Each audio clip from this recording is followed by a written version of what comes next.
RPGs like this, traditional turn-based retro RPGs from the PS1 era, for the most part, they don't have that same luster for me as when I was a wide-eyed, impressionable teenager or preteen. And this is a good RPG if you like this sort of thing. The combat is pretty fun. Most of the regular enemies you run into just in the world map, not minus the bosses, they're easy, mostly because you have this Unite attack where two characters can perform a really powerful attack on one enemy, or the best type of Unite attacks is when two characters can basically do damage to all the enemies at once. And this is really important for a game like Suikoden 2 because almost all the time you're fighting multiple enemies. Sometimes like 6 enemies on the screen, so beating them up one at a time, that's going to take forever. And of course, even if they're not that tough, they're going to take a good portion of your life because they're hitting you back. Each one of them hitting you for 2 or 3 hit points, and that all adds up. When you can just do a Unite attack where you just hit all of them for the damage you would only hit one of them with, you can just wipe out an entire small brigade of enemies like it's nothing.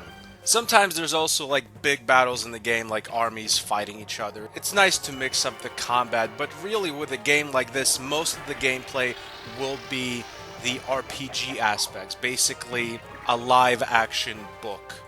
This game, in a nutshell, like almost every other RPG of this type, is walking around the world map from village to village, from dungeon to dungeon, from cavern to cavern, trying to progress in the story. And most of that involves basically coming up to a village, finding a character that triggers an event, and then you proceed to go into like a dungeon and fight a boss, that sort of thing. It's very, very traditional in terms of its core RPG functions.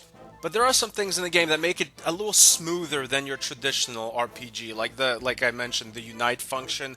Also, the fact that when you go into stores to buy stuff, specifically and most importantly, equipment and items, you can see if the items improve or make your character worse right away. Like, you don't have to buy them and then compare the items next to the item you already have.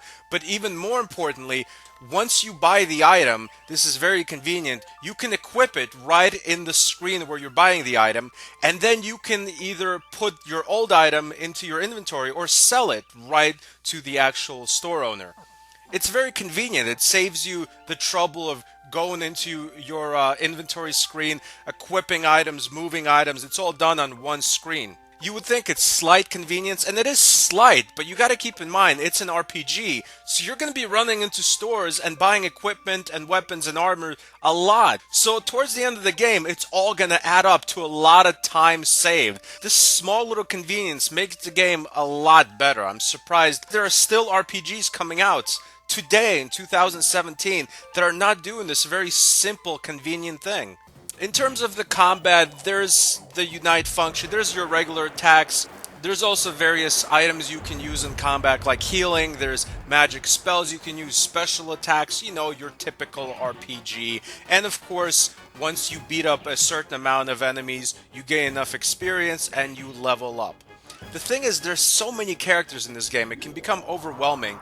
And also, the characters leave your party pretty quickly, so you can meet up some people, you can dress them up in really expensive armor, and then like 20 minutes later, after you complete a certain portion of the game, they leave your party. I'm like, can I have my armor back? I just spent 5 million game dollars on you. It's like all the characters in this game all are gold-digging girlfriends. You buy them an expensive car, an expensive purse, and then all of a sudden the stock market falls and you lose all your money and they just leave you. Sorry baby, I'm moving on to bigger and better RPG protagonists. LOL, XOXO. Don't you dare break up with me over text, NPC in an RPG. Don't you dare. You come up to my face in the game and tell me you're leaving the party face to face in the game.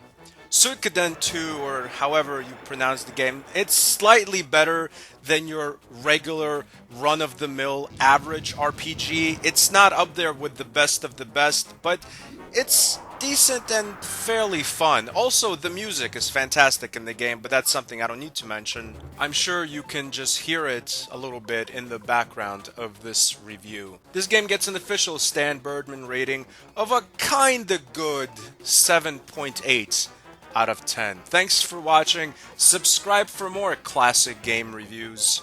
Goodbye, my friends.